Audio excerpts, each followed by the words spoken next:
Europe 1, il est 8h26, Thomas Soto. La morale de l'info, Raphaël Antoven. Bonjour Raphaël. Bonjour Thomas. Après le suicide du photographe David Hamilton, que l'animatrice Flavie Flament accusée de l'avoir violé quand elle avait 13 ans, voici que le débat sur les délais de prescription en matière de viol sur mineurs est relancé, Raphaël. Oui, alors il faut rappeler qu'en droit français, vous l'avez dit tout à l'heure, seuls les crimes contre l'humanité sont imprescriptibles, contrairement aux actes qu'on prête donc à David Hamilton. Bon, si dramatique soit-il, il est vrai qu'un viol ne peut pas être considéré comme un crime contre l'humanité. Et pourquoi pas ? Je veux dire, à partir de quand peut-on parler d'un crime contre l'humanité ? À partir de combien ?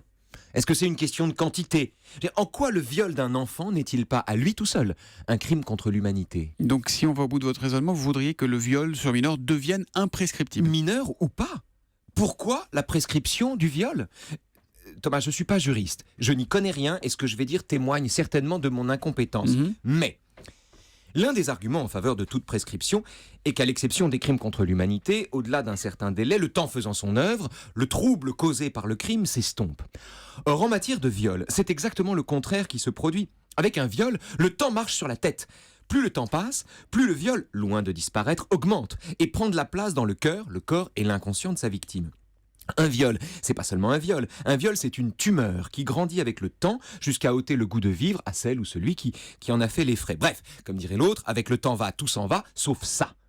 Et deuxièmement, au moment du vote de la loi sur l'imprescriptibilité des crimes contre l'humanité, ses défenseurs faisaient valoir qu'il était absurde d'en vouloir à un criminel pendant 20 ans pour tomber soudain dans la 21e année dans la catégorie de rancunier.